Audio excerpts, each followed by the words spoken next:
मैं देख रहा हूँ मुकेश शर्मा जी फरीदाबाद से ब्रॉन्ज लायन।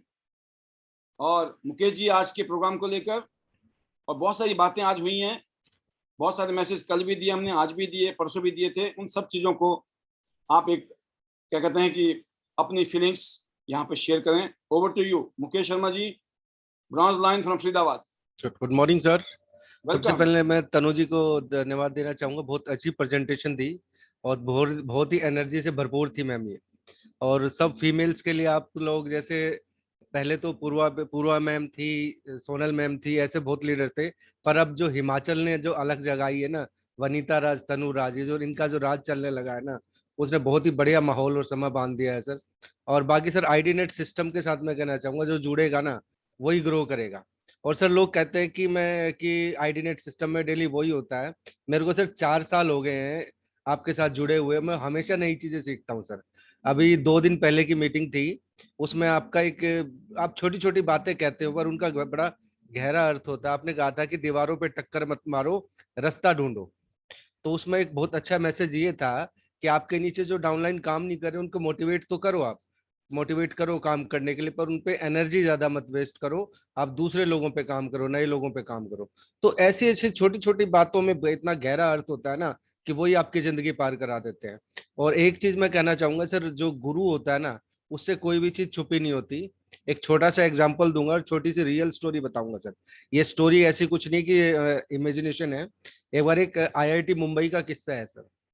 वहां पे 4 लड़के थे, वो रात को पूरे रात गेम खेल रहे थे, ताश खेल रहे थे, और सुबह उनका एग्जाम था। तो आईआईटीज में ऐसा होता है कि टीचर अपना एग्जाम लेता है और उसके पास पावर होती है कि उस एग्जाम को वो पोस्टपोन कर सके, प्रीपोन कर सके, कैंसिल कर सके। तो सारी रात उन्होंने ताश खेली। तो सुबह तक उन 3-4 बजे वो सोए, तो सुबह उठे तो उनकी कोई भी तैयारी नहीं थी। तो अपने प्रोफेसर के पास गए वो। तो उन्होंने क्या किया कि अपनी जो कपड़े पहने और कपड़ों पे ग्रीस वगैरह लगा ली, और फिर प्रोफेसर के पास गए। बोले हम रात को किसी शादी से वापस आ रहे थे और हमारी गाड़ी का जो टायर है वो बस्ट हो गया था, तो उसको ठीक करने में और उसको धक्का देने में हमें इतनी बुरी हालत हो गई कि अब हम पहुंचे। तो आपसे रिक्वेस्ट है कि हमारा जो टेस्ट है वो आप 4 दिन बाद ले लीजिए। तो प्रोफेसर ने देखा इनकी हालत, कपड़े उपड़े देख के कि ऐसे ही हो रहे हैं, तो उन्होंने कर दिया चलो तुम 4 दिन बाद टेस्ट दे देना। तो उन्होंने 4 दिन चारों दोस्तों ने तैयारी की, 4 दिन बाद वो आ गए। तो प्रोफेसर से कहा कि सर हम टेस्ट देने के लिए तैयार है। तो प्रोफेसर ने कहा मेरे दो शर्त, एक शर्त है कि पहले तो जो क्वेश्चन है, जो आपका टेस्ट है, सिर्फ 2 क्वेश्चन का होगा और 100 मार्क्स का होगा। एक क्वेश्चन के 50 मार्क और दूसरे क्वेश्चन के 50 मार्क। तो बच्चे खुश हो गए, बोले इतने सारे क्वेश्चन का आंसर देने के बजाय 2 ही क्वेश्चन का आंसर देना होगा। तो उसने कहा पर मेरी एक और शर्त है कि चारों को अलग अलग कमरे में बैठना होगा। तो बोला क्या फर्क पड़ता, हमने तैयारी करके आए हैं, हमने कोई नकल तो करनी नहीं है। आज चारों हम खुशी खुशी बैठ गए। तो चारों को जब क्वेश्चन पेपर मिला तो उसमें 2 क्वेश्चन थे सर। पहला क्वेश्चन ये था कि ड्राइवर सीट पे कौन बैठा था और उसके साथ वाली सीट पे कौन बैठा था। तीसरा लेफ्ट पीछे, राइट में पीछे कौन बैठा था और लेफ्ट में पीछे के पीछे कौन बैठता। इसके 50 नंबर। और दूसरा क्वेश्चन था गाड़ी का कौन सा टायर बेस्ट हुआ, extreme left, extreme right, behind, पीछे वाला लेफ्ट या पीछे वाला राइट। तो 50-50 नंबर जब चारों अलग अलग कमरे में थे तो कोई भी ढंग से उसका आंसर दे ही नहीं पाया। तो इस कहानी का मैसेज ये है, सुपर। गुरु तो गुरु होता है। गुरु से आप कोई बात छुपा नहीं सकते, वो रीड कर लेगा, वो आपको बता देगा। तो सर आप हम गुरु हो आप हमारे। हम कभी बार कोशिश करते हैं कि आपसे कुछ दिखाएं, छुपाएं, पर आप पहचान लेते हो और सही तरह गाइड करते हो। और बाकी मैं सर, मेरी लाइन ऑफ स्पॉन्सरशिप है योगराज सर, जिनके बदौलत हिमाचल टीम का भी पूरा योगदान उन्हीं का है, और हमारी जो टीम है उसी में योगराज सर का पूरा वो है सर। और हमारे जो मार्गदर्शक हैं, आप पूरा जो गाइडेंस है, आप हमें जो ट्रिप एंड ट्रिक्स देते रहते हैं, उनसे हमारी ग्रोथ हो रही है। और दिवाली नहीं, दिवाला नहीं सर, अच्छी दिवाली होगी और सारी जिंदगी दिवाली होगी। Thank you very much sir, मेरे को बोलने का मौका देने के लिए। बेटर त्यांस, बेटर लाइफ, आई लव त्यांस, I love IDNet system, I am a diamond, we all are diamond. Go Shimla, go Singapore. Thank you sir.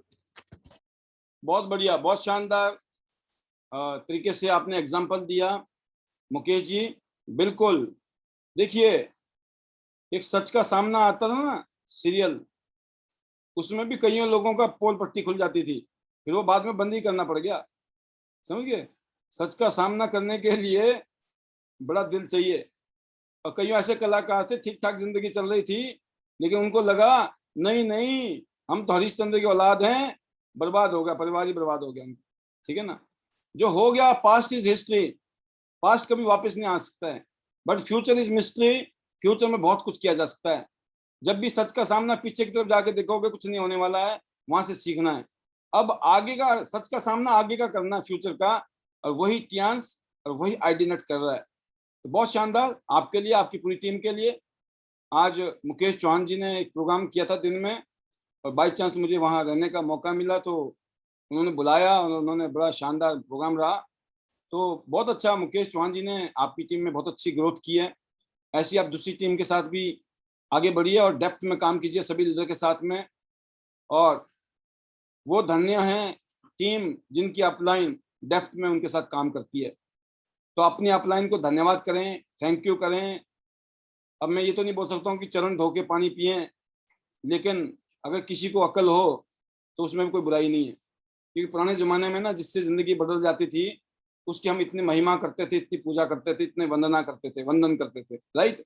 तो ग्रेटिट्यूड फीलिंग इज मस्ट। जिंदगी में अगर कामयाब होना है ना, थैंक यू, थैंकलेस मत होइए, ऑलवेज बी थैंकफुल अगर जिंदगी बदलनी है। इस दुनिया में भगवान जो है ना सब जानता है, आप जो हो आपको वही मिल रहा है। इसमें किस्मत का कोई दोष नहीं है कि हमारी किस्मत खराब है, सर नहीं। अभी आप कहीं ना कहीं बड़ी मिस्टेक कर रहे हो, इसलिए जिंदगी में स्ट्रगल कर रहे हो। आप कर रहे हो, आपकी वाइफ कर रही है, आपके हस्बैंड कर रहे हैं, आपके बच्चे कर रहे हैं, या आपका कोई ना, आपके माँ बाप ने गलतियां की हैं, लेकिन अब जो होगी तो होगी ना। लेकिन आगे बदला जा सकता है। उसके लिए मैं आपको बताता हूँ, ये बात सिखाता हूँ जब मुझे, तो बड़ी हैरानी होती है जब मैं बोलता हूँ ग्रेटिट्यूड होना चाहिए। ये तो संस्कारी भावना है, ये संस्कारी, इसमें कोई लेना देना नहीं है टीएनसी का, पाल भी बसनायत का, आईडी नेट का कोई लेना देना नहीं है। लेकिन जब मैं लोगों को देखता हूँ दे आर नॉट थैंकफुल, तब मेरी मजबूरी है यहाँ सिखाना, क्योंकि उसके बिना मैं आगे ले ही नहीं जा सकता आपको। मैं आपको आगे नहीं ले जा सकता हूं जब तक आप थैंकफुल नहीं है भगवान के लिए, अपने पेरेंट्स के लिए, जो भी स्थिति है आज दुनिया में, हर चीज के लिए थैंकफुल है ना। मैंने उस दिन सुनाया, समझाया था कि आज हम माता रानी को थैंक यू कहते हैं। क्यों कहते हैं? चाहे हमारी स्ट्रगल कितनी चल रही है, लेकिन फिर भी हम बोलते हैं माता रानी ऐसी कृपा बनाए रखना, आशीर्वाद बनाए रखना। अगर अभी तक कृपा नहीं भी रही होगी ना, हम ये नहीं बोलते अभी तक तो कुछ किया ही नहीं माता रानी आपने, हम ये बोलते हैं नहीं नहीं माता रानी देख लेना, है ना, हम आपके बच्चे हैं, अपना आशीर्वाद बनाए रखना, है ना, हमारे भी दिन अच्छे कर देना माता रानी। अब माता रानी से बात तो आप कर रहे हो, ये तो पता नहीं है माता रानी कब करेंगी, लेकिन उम्मीदें बनी हुई हैं। ये है फीलिंग्स, ये है ग्रेटिट्यूड। ये नहीं है कि एक नवरात्र, एक व्रत रखा, दो व्रत रखा, एक साल रखा, 2 साल, तीसरे साल फैल गए माता के आगे। अरे माता बहुत कर ली हमने व्रत, है ना, नवरात्र बहुत रख लिए, अब ना रखूंगी माँ, क्या होगा? माता रानी बोले 3600 आए 3600 चले गए, तुम भी आए तुम भी जाओ, चिंता मत करो बेटा, मेरे लिए नहीं कर रहे हो, जो भी कर रहे हो अपने लिए कर रहे हो। तो इसलिए माता का भी आशीर्वाद तभी मिलेगा जब आप वहां ग्रेटिट्यूड में रहेंगे। आईटी नेट का भी आशीर्वाद तभी मिलेगा जब ग्रेटिट्यूड में रहेंगे। टियांशी का भी आशीर्वाद तभी मिलेगा जब आप ग्रेटिट्यूड में रहेंगे। और आपके जो एलओएस में जो कामयाब लीडर हैं उनका भी आशीर्वाद तभी मिलेगा। इसीलिए आधा घंटे की प्रेजेंटेशन रखी है कि कुछ बैटिंग करने का मौका मुझे भी मिले बाद में। बहुत बहुत शुभकामनाएं मुकेश जी आपको। गो गोल्ड लाइन सुन।